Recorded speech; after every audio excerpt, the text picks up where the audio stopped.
जय श्री राम दोस्तों। स्वागत है आपका मेरे चैनल भक्ति की शक्ति में। आज हम बात करेंगे भगवान परशुराम और कर्ण की कहानी के बारे में। जी हाँ, तो चलिए शुरू करते हैं जल्दी से नाम लेकर। जय श्री राम, जय श्री राम, जय श्री राम। कर्ण द्वापर युग के महान योद्धा में से एक थे, लेकिन उनको मिला श्राप उनकी मौत का कारण बन गया। कर्ण को उनके जीवन काल में 2 श्राप मिले थे। उन्हें पहला श्राप उनके गुरु भगवान परशुराम ने दिया था, जबकि दूसरा श्राप एक ब्राह्मण ने दिया था। कर्ण को बचपन से ही धनुर्धर बनने की चाहत थी, लेकिन सूत्रपुत्र होने के कारण उन्हें कोई शिक्षा नहीं देता था।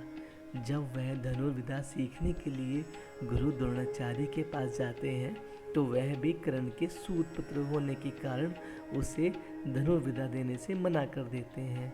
इससे कर्ण निराश होकर भगवान परशुराम के पास पहुंच जाते हैं, लेकिन भगवान परशुराम भी सिर्फ ब्राह्मणों को ही विद्या देते थे।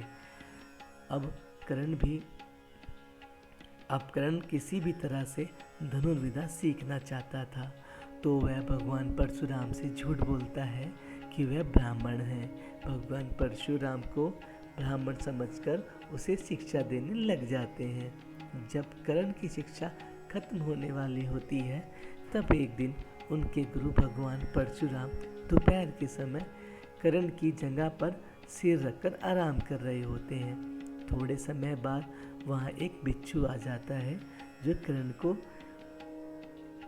जो कर्ण की जगह पर काट लेता है। अब कर्ण सोचता है कि अगर वह हिला या बिच्छू को हटाने की कोशिश की तो गुरु परशुराम जी की नींद टूट जाएगी, लेकिन वह बिच्छू को हटाने की बजाय उसे डंक मारने देता है।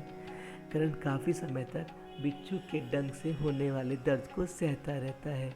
फिर जब कुछ समय बाद गुरु परशुराम जी की नींद से उठते हैं, तो वह देखते हैं कि कर्ण की जांघ से खून बह रहा है। यह देखकर भगवान परशुराम गुस्से में कहते हैं, इतनी सहनशीलता सिर्फ किसी क्षत्रिय में ही हो सकती है।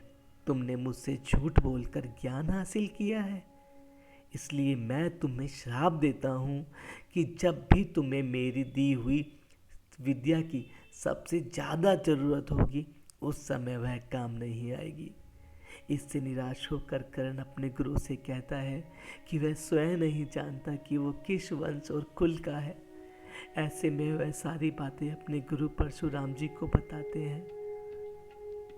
यह जानने के बाद भगवान परशुराम को श्राप देने पर पछतावा होता है, लेकिन दिया हुआ श्राप वापस नहीं लिया जा सकता था। इसलिए वह अपने विजय धनुष कर्ण को वरदान के रूप में दे देते हैं। इसके बाद कर्ण भगवान परशुराम के आश्रम से विदा ले लेते हैं। इस घटना के कुछ वर्षों बाद एक दिन कर्ण जंगल में किसी अत्याचारी राक्षस का पीछा कर रहे होते हैं। वह राक्षस को निशाना बनाते हुए उसे मारने के लिए बाण चलाते हैं, लेकिन राक्षस अचानक गायब हो जाता है और बाण दलदल में फंसी एक गाय को लग जाता है। बाण लगने से गाय की वहीं पर मौत हो जाती है। उस गाय का स्वामी एक ब्राह्मण होता है, जो गाय की दुर्दशा देखकर कर्ण को वहीं पर एक श्राप दे देता है।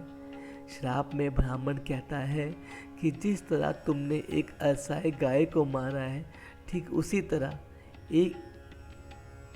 उसी तरह ही एक दिन तुम्हारी भी मृत्यु होगी। आगे चलकर इन दोनों श्रापों का प्रभाव महाभारत के युद्ध में नजर आया। युद्ध के दौरान कर्ण के रथ का पहिया दलदल में फंस जाता है। जब कर्ण उसे निकालने के लिए रथ से उतरता है, तभी अर्जुन बाण चला देते हैं, जिससे कर्ण की मृत्यु हो जाती है। तो दोस्तों, ये थी भगवान परशुराम और कर्ण की एक कहानी।